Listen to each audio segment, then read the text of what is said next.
Everyone welcome to our YouTube channel Indian blogger Lakshmi Awasthi. और मैं लक्ष्मी अवस्थी आप सभी का मोस्ट वेलकम करती हूँ आप सभी के चैनल में। और मैं उम्मीद करती हूँ कि आप सब फिट फाइन और हेल्दी होंगे। सुबह में कुछ ऐसा ही रहता है मेरा रूटीन। और सबसे पहले मैंने चढ़ा दिया है ओट्स बन जाने के लिए। उसके बाद मैं आ गई हूँ मंदिर में। और ये वाली जो लाइट मैंने यहाँ पे लगवाई है ना, इसको मैंने जलाने का बहुत प्रयास किया मगर ये नहीं जली। और यहाँ मैं पूजा करने आई हूँ मंदिर में। मुझे ये डाटा कनेक्टर निकल गया होगा तो ये आए हैं मुझसे डाटा कनेक्टर लगवाने के लिए। और इसकी बहुत ज़्यादा गंदी आदत होती जा रही है। मुझे ना इसे चार्जर वगैरह छुपा छुपा के रखने पड़ते हैं। मैं जैसे ही फ़ोन चार्ज कर लेती हूँ ना, तुरंत मैं चार्जर ड्रॉर में डालती हूँ। 1 मिनट भी मैं बाहर नहीं रखती। को मिल जाता है ना तो फिर ये उसी से खेलता रहता है। और फिर जब इसका ध्यान भटकता है तभी आप इससे ले सकते हैं। और बोर्ड भी मेरे यहाँ काफ़ी नीचे नीचे लगे हुए हैं, क्योंकि जैसा इलेक्ट्रीशियन ने लगाया हुआ है, कई सारे बोर्ड ऐसे हैं जो थोड़ा नीचे नीचे लगे हुए हैं। जहाँ हम लोगों को पैनलिंग वगैरह करवानी है आने वाले समय में, वहाँ वहाँ बोर्ड बहुत ही नीचे लगे हुए हैं। मैं ना सुबह सुबह में भगवान जी को नहला दी हूँ। मैं बहुत ज़्यादा तो पूजा पाठ नहीं कर पाती हूँ, बस यही रहता है मेरा मॉर्निंग मॉर्निंग में। एक बार फिर मैं दोपहर में सभी भगवान जी को सुला देती हूँ। उसके बाद माधव, केशव और श्याम बाबा जी को सुला देती हूँ। उसके बाद फिर मेरा रूटीन है कि मैं 5 बजे जगाती हूँ, फिर पानी वगैरह देती हूँ और 6 साढ़े 6 बजे मैं आरती कर लेती हूँ। तो यही रहता है हमारा रूटीन। और ये देखिए, ये जो येलो कलर का फैब्रिक है ना, वो बहुत ही अच्छा लग रहा है बिछने के बाद।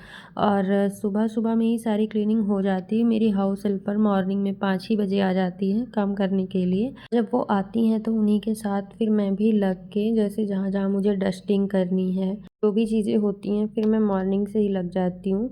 और जब मैं किचन में आई तो मैंने देखा, ये देखिए मुझसे आज क्या हो गया ना, ये डिब्बा इतना पुराना है, इतना पुराना था, लगभग हो गए होंगे इसको 8 साल तो हो ही गए होंगे। और ये ना एकदम से टूट गया। मुझे ना 2 डिब्बे लेने पड़ेंगे ऐसे, जिनमें मैं नमक रख सकूं। और ये देखिए, यहाँ पे मैंने निकाल दिया है ओट्स, और एक छोटी कटोरी में मैंने भगवान जी के लिए निकाल दिया है। माधव, केशव और श्याम बाबा जी को मैं नाश्ते में दे दूँगी ओट्स। और ओट्स में मैंने बनाना कट करके डाल दिया है और काफ़ी ज़्यादा अच्छा लगता है। कभी ट्राई करिएगा आप भी। जो भी फ्रूट हो आप ऐड कर सकते हैं। अगर आपने मीठा ओट्स बनाया है तो आप उसमें फ्रूट वगैरह ऐड कर सकते हैं। अगर आपने नमकीन ओट्स बनाया है तो कोई बात ही नहीं। ओट्स भी ना बहुत तरीके के आते हैं। आपको मीठे ओट्स में ही कम से कम 10-12 फ्लेवर तो मिल ही जाएंगे, और भी ज़्यादा हो सकते हैं। अभी तक मैं बताऊं, मैंने कम से कम 6-7 फ्लेवर का ओट्स बना लिया है, ट्राई कर लिया है। मुझे ना सबसे ज़्यादा अच्छा टेस्ट लगा था एक पिंटोला का ओट्स था, वो काफ़ी ज़्यादा अच्छा था। और बाकी मैं तो खाती नहीं हूँ ओट्स वगैरह, और बहुत ही थोड़ी सी क्वांटिटी में कभी ले लिया तो ले लिया। और एक साइड मैंने रख दी है चाय बन जाने के लिए, और एक साइड में रख दूँगी दूध गर्म हो जाने के लिए। और मैं बताऊँ, मुझे आज कहीं जाना भी है, और मैं इतनी ज़्यादा रिलैक्स थी मॉर्निंग से कि मुझे ऐसा लग ही नहीं रहा था कि हाँ इतना समय हो गया है। और जब इन्होंने मुझसे बोला ना, तो फिर मैंने घड़ी की तरफ देखा और मुझे लगा अरे बाप रे बाप, अब तो देरी हो जाएगी। लेकिन फिर समय से हम लोग पहुंच गए थे। और फिर पता है क्या हुआ था, मैंने नाश्ता नहीं किया था। मुझे ऐसा लग रहा था कि मैं सुबह 5 बजे सो के उठी हूँ, तो अभी समय बहुत है मेरे पास। और ऐसी वहम में ना 8 बज गए, फिर 9 बज गए। करेक्ट 9 बजे इन्होंने मुझसे कहा कि 15 मिनट में निकलना है। फिर मैंने कहा 15 मिनट में निकलना है, अभी तो मैं घर के ही कपड़ों में बैठी हुई हूँ। तो इन्होंने कहा चलो ठीक है, बच्चे को मैं नहला देता हूँ और तुम बाकी के काम कर लो। और यहाँ पे मैं फ़ोन में ये देख रही थी कि मेरा पार्सल तो नहीं आने वाला है, क्योंकि कुछ ऑर्डर लगा रखे थे मैंने, तो वही सारी चीज़ें मैंने चेक की। उसके बाद फिर मैंने एनिमेशन चला लिया ताकि ऐसा लगे कि हाँ मेरे पास कोई है। मैंने पहले तो विंडो ओपन कर ली थी, मैंने सोचा चलो ओपन कर लेती हूँ। लेकिन फिर ऐसा हुआ ना कि मैंने विंडो बंद कर दी। पता है, मैंने ये सोचा कि कहीं बच्चा मेरा दौड़ के आए और उसको लग ना जाए, यही सोच के फिर मैंने बंद कर दी थी। और ये देखिए, यहाँ पे मैंने ले लिया है इनका शर्ट प्रेस करने के लिए, और अपने भैया की टी शर्ट और डांगरी। तो मैंने सोचा चलो मैं डांगरी पहना देती हूँ, नहीं तो अब तो सीज़न जाने ही वाला है। और कपड़े बच्चों के बहुत ही बेकार होते हैं, बहुत ही ख़राब होते हैं, क्योंकि बहुत ही जल्दी जल्दी बच्चे बड़े होते हैं ना, और फिर कपड़े छोटे हो जाते हैं। यही सोच के ना मैं इसके कपड़े रिज़र्व में नहीं रखती हूँ, बस मैं पहनाती रहती हूँ।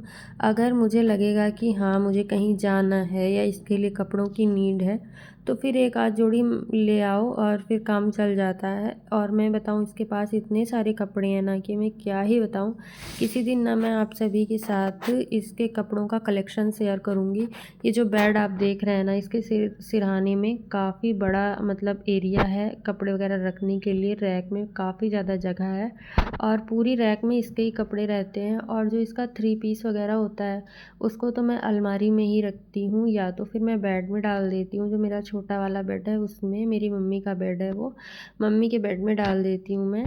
जैसे ऐसा होता है ना कि मैं कुछ चीज़ें मंगा लेती हूँ या मुझे कुछ कपड़े ऐसे मिल जाते हैं या ऐसा कुछ होता है, तो मैं क्या करती हूँ, जो मेरे कम यूज़ के होते हैं ना, उनको मैं बेड में ही डाल देती हूँ मम्मी के। जैसे कुछ साड़ियाँ हैं जो कि अभी उनके ब्लाउज वगैरह स्टिच नहीं है या फॉल वगैरह नहीं लगी है, तो क्या करती हूँ मैं कि मैं मम्मी के बेड में डाल देती हूँ। और जब मुझे ज़रूरत होती है तो फिर मैं निकालती हूँ और फिर उसमें अपना जो भी होता है मैं करवा लेती हूँ। जैसे अभी भैया के बर्थडे में जो मैंने साड़ी पहन रखी थी ना, उस साड़ी का ब्लाउज स्टिच नहीं था, ऑनलाइन ही थी वो, लेकिन वो बेड में पड़ी हुई थी। तो फिर मैंने सोचा चलो मैं यही साड़ी पहन लेती हूँ। तो फिर मैंने उसका जो ब्लाउज है ना, वो 14 तारीख को दिया था स्टिच होने के लिए और 15 तारीख को मैंने वो साड़ी वेयर कर ली थी। और ये देखिए, यहाँ पे मैं अब इनको रेडी कर दूँगी और इनकी मैंने 2 चोटियाँ ऐसे बना दी हैं। इनके लिए मंगवाई हुई है एक बहुत ही ब्यूटीफुल सी ड्रेस, जो कि मतलब फ़्रॉक है, बेबी गर्ल की है। और पता है मैंने क्या सोच के मंगवाया है कि अब इनका मुंडन होने ही वाला है, मान लीजिए थोड़े ही दिन बचे हैं, इसलिए मैंने सोच के मंगवा लिया है कि चलो मैं एक बार इनको फ़्रॉक वगैरह पहना लेती हूँ और फ़ोटो वीडियो अपने पास रख लेती हूँ। बाकी तो जो भी मेमोरी है वो तो ऐसे ही रह जाने वाली है।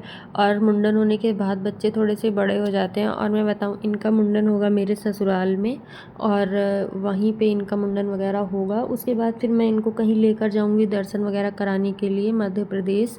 तो मैंने मान रखा था कि ऐसा होगा तो फिर मैं इनको दर्शन वगैरह करवाऊंगी और वहाँ भी इनका मुंडन मुझे कराना है। तो आप सब तो साथ ही हैं। मेरी जब शादी हुई थी तो भी मैं एक बार मध्य प्रदेश गई हुई थी, और लेकिन तब मैं व्लॉग नहीं बनाती थी, नहीं तो वहाँ के व्लॉग होते ना तो फिर क्या ही बात थी। और ये जो मैंने घर में चूड़ियाँ पहनी हुई थी ना, उन्हीं में मैंने बैंगल्स लगा लिए हैं। इस वाले सूट की चूड़ियाँ मैंने ले रखी हैं, लेकिन मैंने कहा अब वैनिटी खोलूँगी तो काफ़ी लेट हो जाएगा। आप घड़ी की तरफ देख सकते हैं, 9:10 पे मैं आई थी जहाँ तक कपड़े वगैरह प्रेस करने के लिए, और अभी 9:40 हो रहे हैं। फिर में मैंने बच्चे को भी रेडी किया और उसका जो फूड होता है थोड़ा बहुत मैंने वो भी पैक किया, दूध वगैरह पैक किया, क्योंकि जब छोटा सा बच्चा है अभी 2 साल का, तो इसके लिए मुझे हर चीज़ घर से ही ले जानी पड़ती है। ये वाला सूट ना मेरा मुझे बहुत पसंद है, हस्बैंड को भी बहुत पसंद है और उन्होंने मुझे दिलाया हुआ है, ये सूट उनकी ही पसंद से है। और इसको ना मैं बहुत अच्छे से रखती हूँ, इसीलिए मैं इसे बहुत ही रेयर पहनती हूँ।